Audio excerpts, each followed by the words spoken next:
Yo, what's going on, guys? Micah Bender, owner, lead instructor of Heavenly A.R.M. Here with my dude Alex yet again. Purple belt, Jiu Jitsu, phenomenal guy to roll with.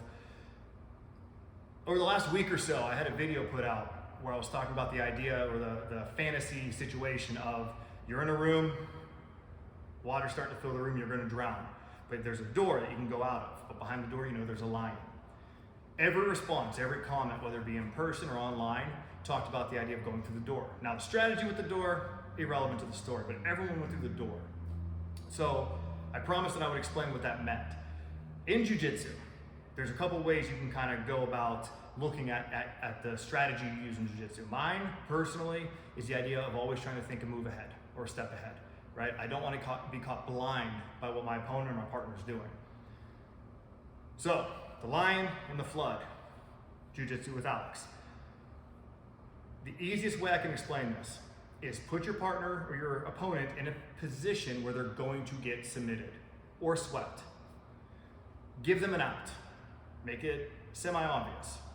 And what happens is, even though they might be able to see what you're giving them, they're still going to take it if it means they're not going to get swept or choked. That's all we're waiting on, guys. That's all we're waiting on. So check this out. The idea we're going to use in this video is the sit-over sweep to the guillotine choke. That's it. That's it. Two very white belt techniques. If you know them, great. If you don't, I'll make a video down the road to kind of help you guys maybe get some new details or just learn it for the first time. Sit-over sweep. This is what it looks like, all right?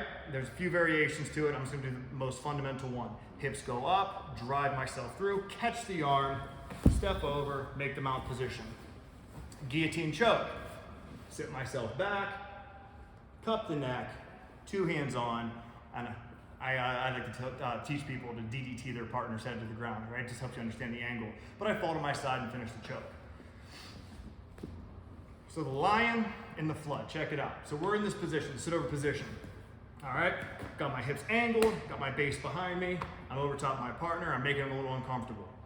This is the flood, right? He knows that if he moves at all upward, he's getting swept, right? So what I do is I start to force the scenario. I start to make the sweep happen. And there's things you can do to kind of instigate or initiate that sweep. But for simplicity's purposes, for today's purpose, I'm gonna lift the hips a little bit, right? And I start turning. Now, he may try to put this arm out, but Alex is a purple belt, he knows better, because he knows if he puts that arm out, I'm just gonna steal it. So what he may try to do is square his base out, go ahead, boom, and get heavy on me. Hoping that that stops the sweep. He beats the flood. But what if, and this is how it's always taught, as I bring my hips up and I have the arm, maybe I catch it early just to kind of mess with him a little bit, he starts to sit those hips down heavy, and as he does, we go right into the guillotine choke. Or guillotine, tomato. The whole principle with this is that when I start trying to sweep Alex, he's becoming more and more narrow. And he's starting to essentially capsize like a ship. I'm using that to my advantage. If he's smart enough to know that he's capsizing, he's going to try to keep the boat upright.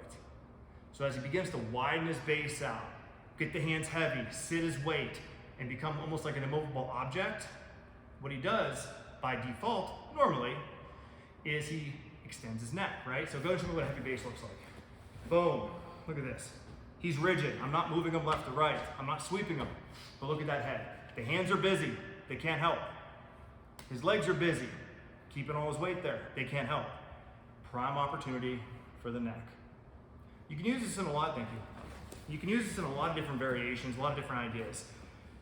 I tend to use it a lot from the mount position because, to be honest, my mount attacks, my individualized attacks aren't that great. But what I can do is I can start making you defend one idea, commit to the idea a little bit to get you to really buy into the strategy. And then as you're defending it, I open up a door, you want to take the escape, and as you do, you fall right into the next technique. It's a very simple thing that I started using, around purple belt to brown belt. And as a first degree black belt now, I still use it to this day. I would advise checking it out. Think about it, train with it a little bit, get someone to the position where they know they're going to tap. And then see what else you have. See how you can open the door a little bit. See if you have to walk through and go meet that lion.